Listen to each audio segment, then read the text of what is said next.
Hello everyone, welcome to my YouTube channel Lead with Learning. So today we will discuss the question answers regarding AWES teaching methodology. So let us begin with question number 1. Which of the following is a prerequisite to learning a language? Motivation, imitation, habit formation, and option D, oral prose. And correct answer for this question is motivation. Motivation is the prerequisite to learning a language. Next, which of the following is not a domain of Bloom's taxonomy? Bloom's taxonomy जो है वो दो types की है। एक जो है वो रिवाइज हो चुकी है, तो उसके हमारे पास 3 डोमेन्स होते हैं। तो उसमें से हमें ये बताना है कि कौन सा डोमेन जो है ब्लूम टेक्सोनोमी का नहीं है। So option A is cognitive. Cognitive is the domain of Bloom taxonomy. Option B is objective. Option B जो है कोई भी ब्लूम टेक्सोनोमी का डोमेन नहीं है, ना ही वो रिवाइज में है और ना ही वो उसकी ओरिजिनल में है। C is affective. Affective is also a domain of Bloom taxonomy.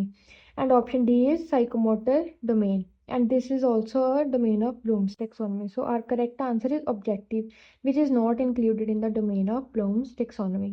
Next, compute the area of a circle of radius 2 centimeter. In which level of cognitive domain would you place this question? Cognitive domains means our mental abilities.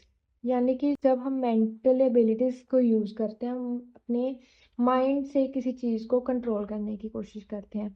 तो according to cognitive domain हमारा कौन सा level है जो हमें इस question के answer को रिप्लाई करेगा कि compute the area of a circle of radius 2 centimetre.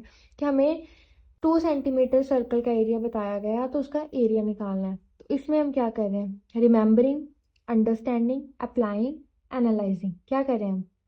इसमें हम कुछ याद तो कर नहीं रहे। हमारे पास एरिया ऑफ सर्कल का फॉर्मूला तो है नहीं यहाँ पे कि हमें वो रिमेंबर करना है, ये तो गलत है। अंडरस्टैंडिंग तो कुछ करने वाला टॉपिक बताया ही नहीं, हमें कोई रिजल्ट ही नहीं दिया हुआ। Apply, yes, apply is the correct answer कि हम यहाँ पे क्या करें? अप्लाई करेंगे अपनी नॉलेज को। यानी कॉग्निटिव मेंटल डोमेन में हमारा फर्स्ट लेवल जो होता है वो नॉलेज होता है कि हमने अपनी नॉलेज को कैसे अप्लाई करना है, यानी कि यूज़ कैसे करना है। अब एरिया ऑफ सर्कल निकालने के लिए हमें क्या करेंगे? पाई आर स्क्वायर का फॉर्मूला लगाएंगे और आर की वैल्यू कर देंगे, तभी तो कंप्यूट कर पाएंगे। सो इसके अकॉर्डिंग करेक्ट आंसर जो है वो क्या है? हमारा applying. Next question is the psychologist who defined moral development is.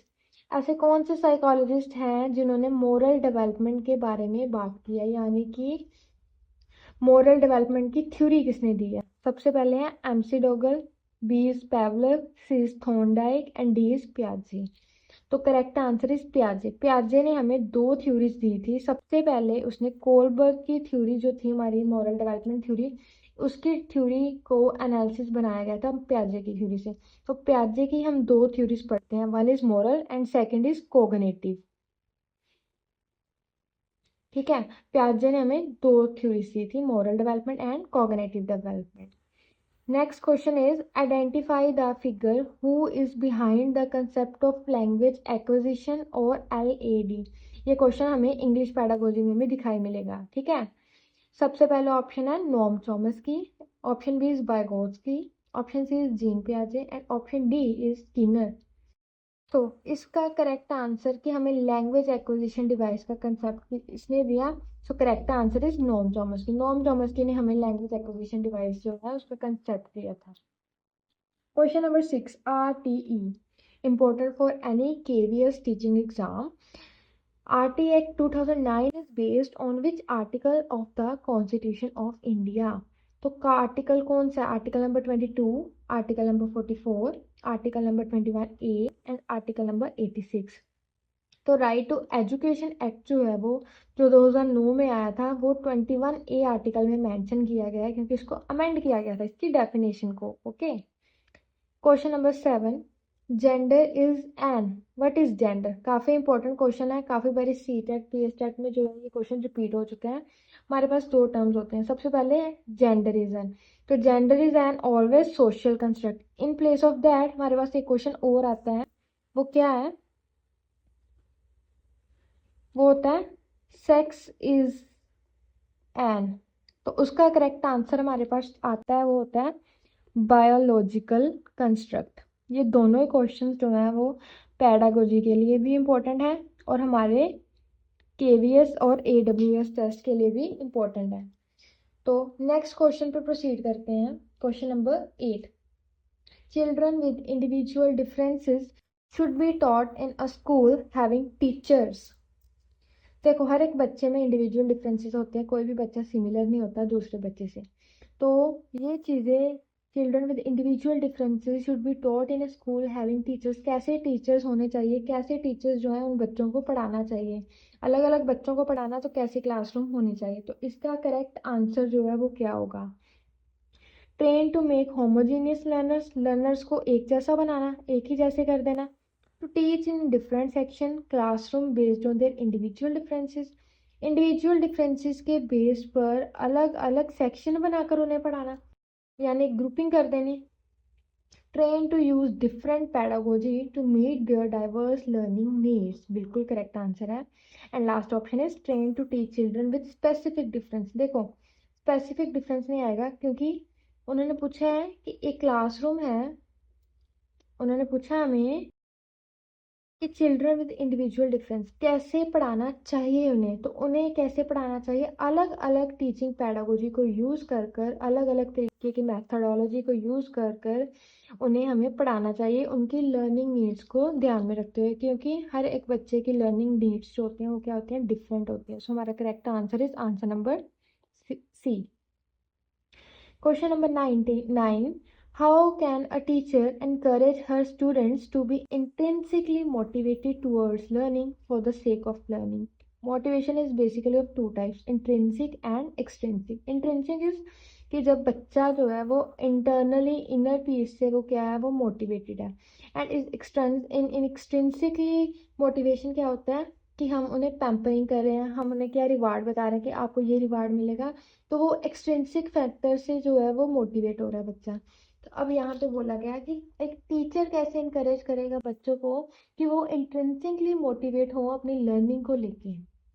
So option is by inducing anxiety and फिर उनके अंदर डर थोड़ी पैदा करना है, बाय गिविंग कॉम्पिटिटिव टेस्ट, बिल्कुल नहीं। बच्चों में कभी भी कंपटीशन नहीं आने देना एक दूसरे के साथ, ऐसे कि वो एक दूसरे को जो है हार्म करें। By supporting them in setting individual goals and mastery, by offering a tangible reward such as toffees, बिल्कुल गलत।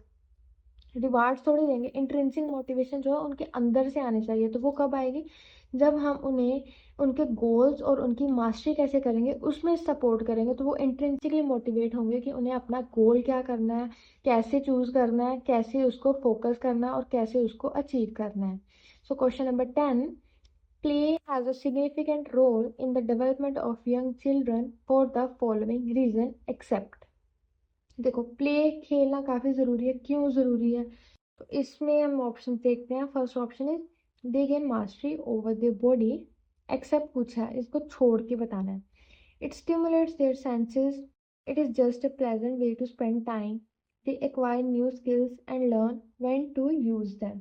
तो इसका करेक्ट आंसर है it is just a pleasant way to spend time, because उन्होंने पूछा था कि प्ले तो इंपॉर्टेंट रोल प्ले करता है, सारी ऑप्शन ठीक थी, but it's not a pleasant way to spend time, it's not a layer time, okay, जिसमें उनकी डेवलपमेंट ही नहीं होगी, तो वो टाइम जो है वो प्लेजेंट कैसे आ सकता है ना। तो इसका आंसर जो है वो क्या है, it's just a pleasant way to spend time, okay. Question number 11, which of the following options describe progressive education. Progressive education हमें क्या बताती है, learning by doing, project method, cooperative learning, ये पॉइंट्स तो ठीक है। पर्सनलाइज्ड, पर्सनल लर्निंग तो कभी भी नहीं होती, ये पॉइंट ही गलत है।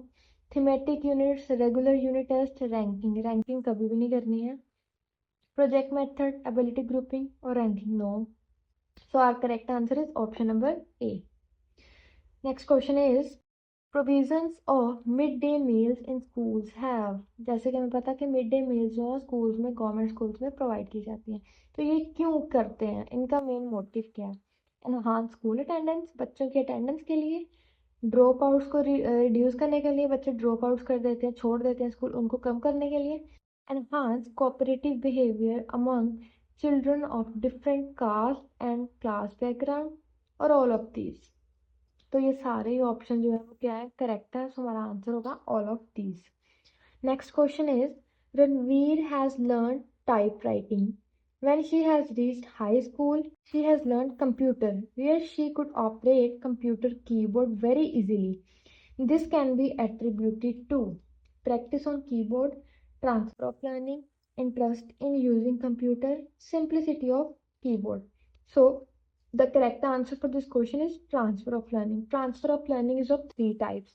First is positive, second is negative, and third is zero transfer of learning. ठीक है.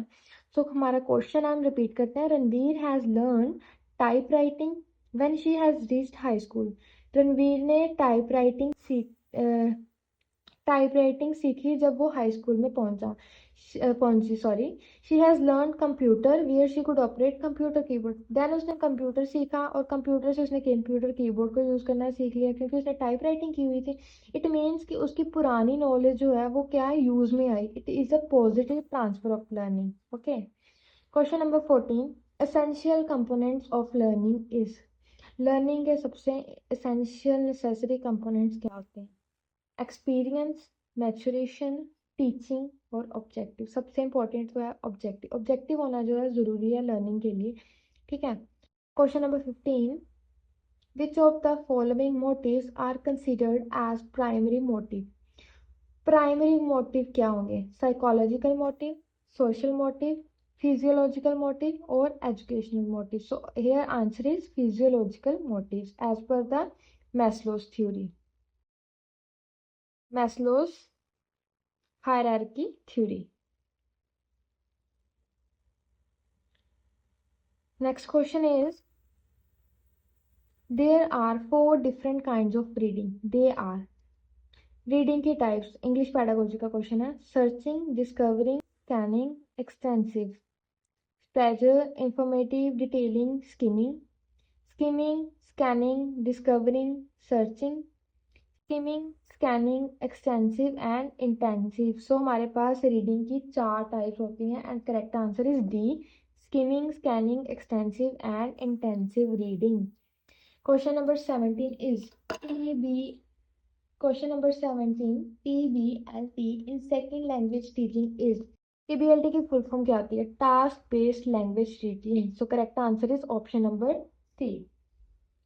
Question number 18, NCF. NCF is a very important topic for all exams in teaching. NCF 2005 has been translated into dash languages. Where is the answer? Answer is 22. 22 languages में हमने NCF 2005 को हम पढ़ सकते हैं. इस डॉक्यूमेंट को हम रीड कर सकते हैं. ठीक है. Phonological awareness refers to. Phono means sound. Phono means sound. तो फोनोलॉजिकल अवेयरनेस क्या रेफर करती है? No, understand and write, master the rules of grammar, reflect and manipulate the sound structure. Phonological उसके नेम से क्लियर है. Phone means call. It means कि हमारा correct answer है C option. And option is speak fluently and accurately. No. You can gain attention of your class through. तो अपनी class में attention कैसे गेन कर सकते हैं? Speaking loudly, writing on black board, stimulus variation, drawing diagrams. So correct answer is stimulus variation. Stimulus variation से हम class में अपना गेम जो है वो कर सकते हैं, अटेंशन गेन कर सकते हैं. Question number 21. The rule of presenting the contents to make them easy are called. Maxims of teaching. काफ़ी सारे मैक्सिम्स हम पढ़ेंगे. Whole to parts, inductive, inductive to deductive. ठीक है. काफ़ी सारे मैक्सिम्स जो हमें बताएंगे कि टीचिंग में कैसे हमें कंटेंट को, कंपोनेंट्स को ईजियर करना है. ठीक है. सबसे इंपॉर्टेंट रोल है मैक्सिम्स ऑफ टीचिंग. इसमें हमेशा क्वेश्चन आता है जैसे इंडक्टिव वाला है, जनरल टू स्पेसिफिक जाएंगे, स्पेसिफिक टू जनरल जाएंगे, example to rule, rule to example. ये सारे इंपॉर्टेंट है एज पर मैक्सिम्स कि हमें कंटेंट को कैसे ईजी करना है. Next question is Socratic method. Socratic method is known as lecture demonstration method, discussion method, inquiry method, and question answer method. So, what is the correct answer? Question answer method is given by Socrates, and Socratic method is also known as question answer method. This question has been come in PS Stat paper 2023. Which of the following statements describe Piaget and Vygotsky's views on language and thoughts correctly? This is a very important question, काफी बारी repeat हो चुका है। तो प्याजे और Vygotsky ने दोनों ने लैंग्वेज और थॉट में बात तो की है, पर किसने थॉट की बात पहले की और किसने लैंग्वेज की बात पहले की, ये बताना है, ठीक है। According to Piaget, thought emerges first, and according to Vygotsky, language has a profound effect on thought. Second option is according to Vygotsky, thoughts emerge first, and according to Piaget, language has a profound effect on thought. Both view thought as emerging from the child's language. Both view language as emerging from the child's thought.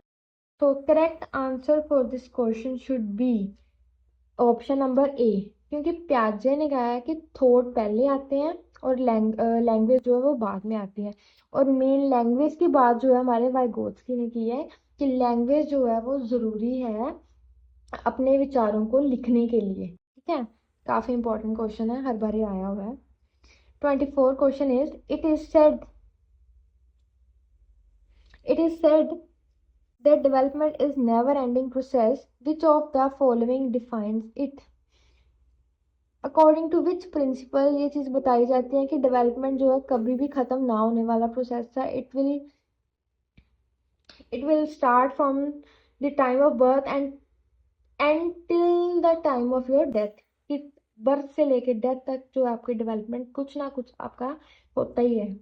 So it is a principle of integration, principle of interaction, principle of continuity, and principle of interrelation. So correct answer is principle of continuity कि हमारी development, हमारा विकास जो है वो हमेशा चलता ही रहता है, एक निरंतर क्रिया है। Question number 25, a teacher make use of a variety of tasks to cater to the different learning styles of her learners she is influenced by. A teacher usage a variety of task. एक teacher क्या करता है, अलग अलग task जो है वो choose करता है ताकि अलग अलग तरीके से हर एक बच्चे को अकॉर्डिंग टू स्टाइल जो है समझा सके। तो हम काफ़ी सारे लर्निंग स्टाइल्स भी पढ़ेंगे, जैसे विजुअल है, ऑडिटरी है, ठीक है, रीडिंग है, काइनेस्थेटिक है। तो ये हमें किसने बताया और कैसे इन्फ्लुएंस होंगे? Kohlberg's moral development theory, Vygotsky's socio-cultural theory, Gardner's multiple intelligence theory, and Piaget's cognitive development theory.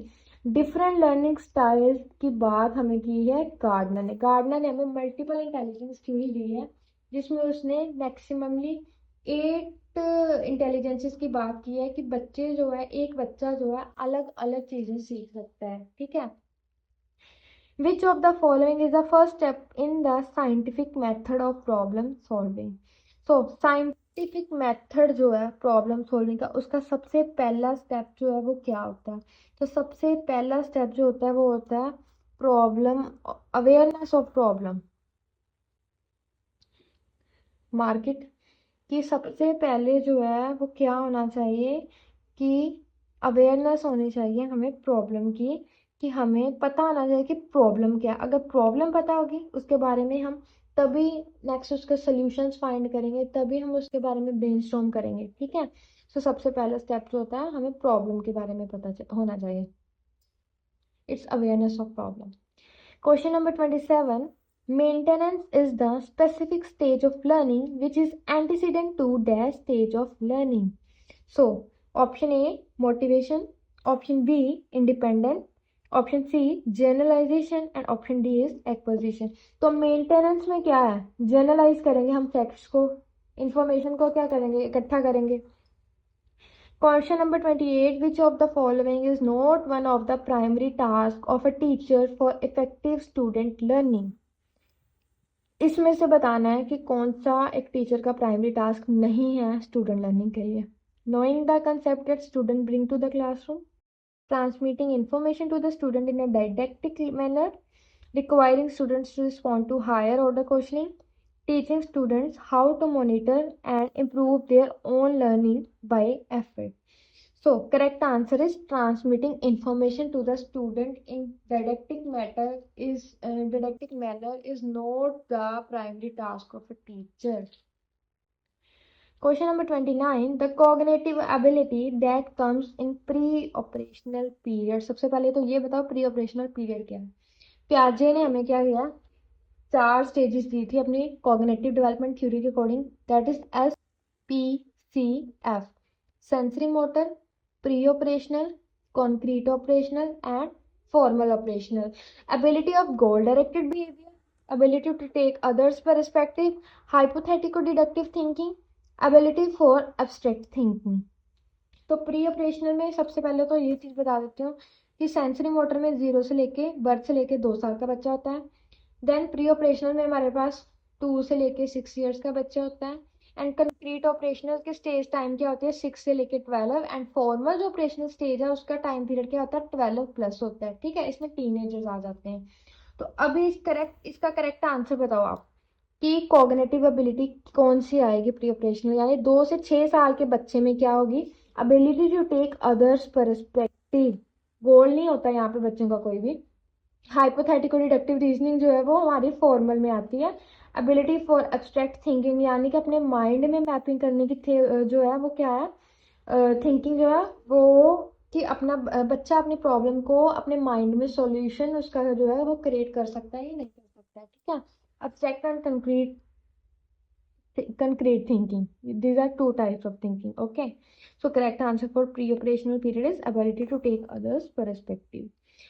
Question number 30, who said this statement, children actively construct their understanding of the world.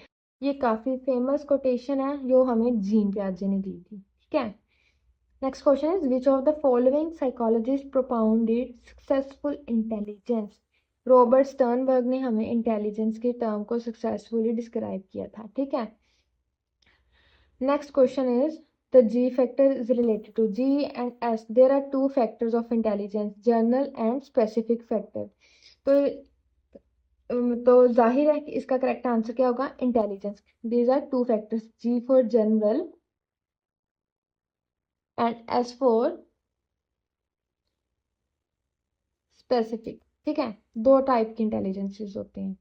There are lot of theories related to intelligence. So question number 33, National Literacy Mission was established in, it was established in 1988.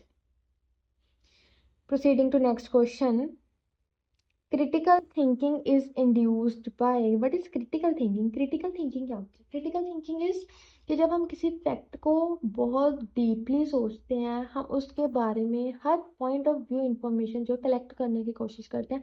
In short हम कह सकते हैं हमारी deeper thinking जो होती है वो होती है क्रिटिकल थिंकिंग. और we can also say it is a creative thinking जो बच्चों में होनी ज़रूरी है.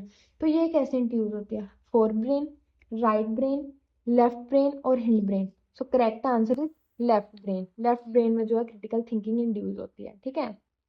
Question number 35. Mens sana in corpore sano is a Latin proverb which means sound mind of a teacher? No. Men should be healthy? No. A healthy body in a healthy mind? A healthy mind in a healthy body. So correct answer is D. A healthy mind in a healthy body. The focus of method of teaching is on the child in society and his activity is there in rather than the book. This method of naturalism, method of idealism, existential method and pragmatic method. So answer is pragmatic. Pragmatic means learning by doing or by practice.